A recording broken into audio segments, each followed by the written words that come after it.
Imagine this: a woman decides to leave a marriage that suffocates her.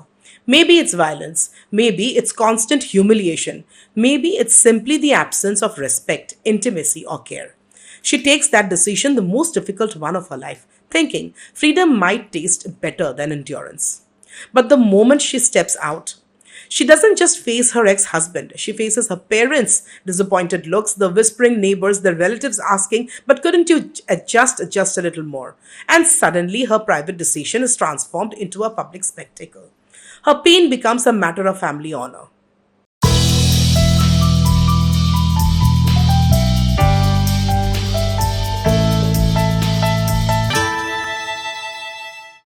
Hello and welcome back to the Personal Lens, where we explore the political through the personal. And today we are talking about the shame of divorce.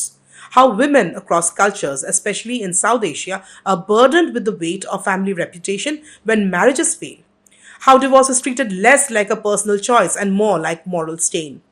And how this stigma works as a silent form of social exclusion. Let's start by asking the basic question: why is divorce seen as shameful in the first place? In patriarchal societies, marriage is not just a union between two people. It's treated as a transaction between two families, often with the women as the bridge carrying honor, lineage, and social legitimacy. Anthropologist Sylvia Vatuk writes that in Indian society, women's roles are framed primarily around maintaining marital harmony, even at the cost of their own well being. Divorce then is not merely seen as a woman living men, it's perceived as a woman disrupting the social order. It challenges the very institution where her worth was supposed to be proven. The result? Instead of freedom, many divorced women encounter isolation, suspicion, and ridicule. Let us now come to the burden of family honor. Nowhere is this clearer than in the idea of family honor. Across cultures, but especially in South Asia, honor is deeply gendered. Men's honor often rests on wealth, land, or social status, but women's honor, it is tied to their sexuality, chastity, and ability to sustain a marriage. So when a woman divorces, the family is seen as losing face. Parents often feel ashamed not because of what their daughter endured, but because of how others will talk. Sociologist Denis Kandioti describes this as patriarchal bargaining, where women are socialized to maintain the facade of family honor, even if it means enduring violence or neglect. Think of the language we use. She broke the home. She couldn't keep her husband happy. She brought disgrace. Notice how all of these shift responsibility onto the woman, as though divorce is evidence of her personal failure. So, what happens after divorce? First comes the social exclusion. Divorced women are often left out of weddings and religious ceremonies. Friend circles shrink. Gossip becomes a constant shadow. In India, divorced women often find it difficult to rent apartments as landlords label them loose or unstable. Workplaces too aren't neutral. Female colleagues are asked invasive questions, while divorced men are rarely interrogated in the same way. A revealing study by Amato found that while divorce affects men and women differently, the social penalties fall hardest on women, especially in conservative societies. Divorced men are often viewed as eligible bachelors again, but divorced women carry the label of being damaged goods. This stigma seeps into intimate relationships too. Many divorced women who try to remarry face rejection, with men or their families saying, "We want a fresh girl, not someone used." This language is chilling, but it reflects how women's value is still treated as transactional, bound to ideas of purity, which brings us to the question of religion, morality, and the control of women.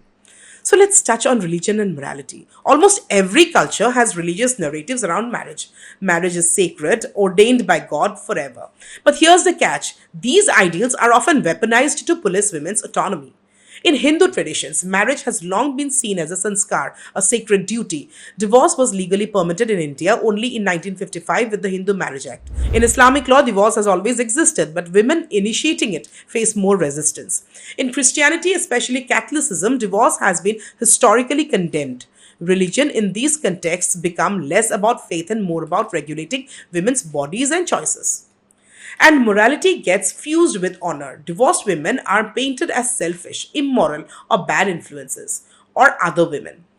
But here's what makes the stigma glaring: the double standards. The double standard between men and women. A divorced man is rarely asked, "Why didn't you try harder?" Instead, people sympathize. "Poor guy, his wife left him. He must be lonely." Society sees his remarriage as natural, even urgent. But for a divorced woman, remarriage is seen as desperation or audacity. She is told once is enough, why risk again? Or worse, think of your children. What will people say if you bring another man home? This unequal treatment shows us that marriage is not judged as a shared responsibility. It's the woman's duty to make it work, and when it doesn't, it's her fault. Let's pause here and think of the countless unnamed women who live this reality. The woman who stayed in an abusive marriage because her parents said, "What will society say if you come back home?"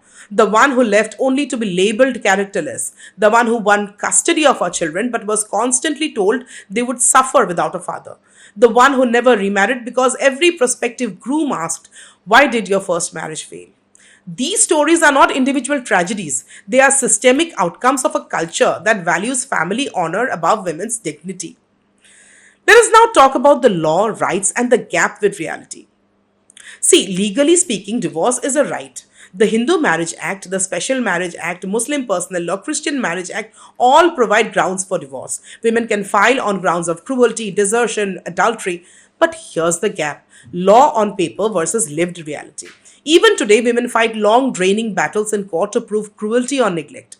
Social workers point out that many women stay silent, fearing the years of stigma and courtroom drama will be worse than the marriage itself. Yes, the law allows divorce, but does society allow divorced women to live with dignity? That's the real question. So, how do we break this? First, by refusing to equate divorce with failure. Divorce is not a shameful act, it is an act of survival, of courage, sometimes even of love for oneself and one's children. Second, families need to stop treating daughters' divorces as personal humiliations. Your daughter did not shame you by walking away from pain. Society shames itself when it punishes women for choosing dignity. Third, representation matters. Media and cinema must stop portraying divorced women as lonely, bitter, or vengeful. Show them as complete human beings, thriving, loving, building new lives. And finally, conversations like this one matter. By naming the shame, we strip it of its power. So let me end with this. Divorce is not the end of a woman's worth. It is the end of a relationship that no longer served her. The real shame is not divorce. The real shame is a society that forces women to live in silence, pain, and fear just to protect someone else's idea of honor. A woman who leaves a marriage is often told she failed. But failed at what exactly? At tolerating disrespect longer? At enduring violence more quietly? At shrinking herself enough to keep everybody else comfortable? Because maybe the real failure is not divorce. Maybe the real failure is a society that teaches women to survive suffering instead of seeking freedom. A society that tells women to save marriages, but never asks whether the marriage was saving them. And what is most striking is that people mourn broken marriages more than they mourn broken women. Think about that. A woman can lose her peace, her confidence, her safety, her identity, and people will still say, "At least the marriage survived." But the moment she chooses herself, suddenly everyone becomes concerned about culture, tradition, and family honor. But honor built on a woman's silence is not honor. Tradition built on fear is not tradition, and a family that protects appearances more than its daughters is not protecting family values at all. Divorce is not always a tragedy. Sometimes it is the first honest thing that has happened in a very long time. Sometimes it is the beginning of breathing again, of sleeping peacefully again, of hearing your own voice again after years of being spoken over. And if you are someone listening to this today, someone carrying the shame of separation, divorce, abandonment, or judgment, I want you to know this. Your life did not end because a relationship ended. Your worth is not measured by your marital status. And choosing yourself is not selfish, it is survival. The shame was never yours to carry. So the next time you hear someone whisper, "She's divorced," say it louder without shame. Because every woman deserves not just the right to marry, but the right to walk away.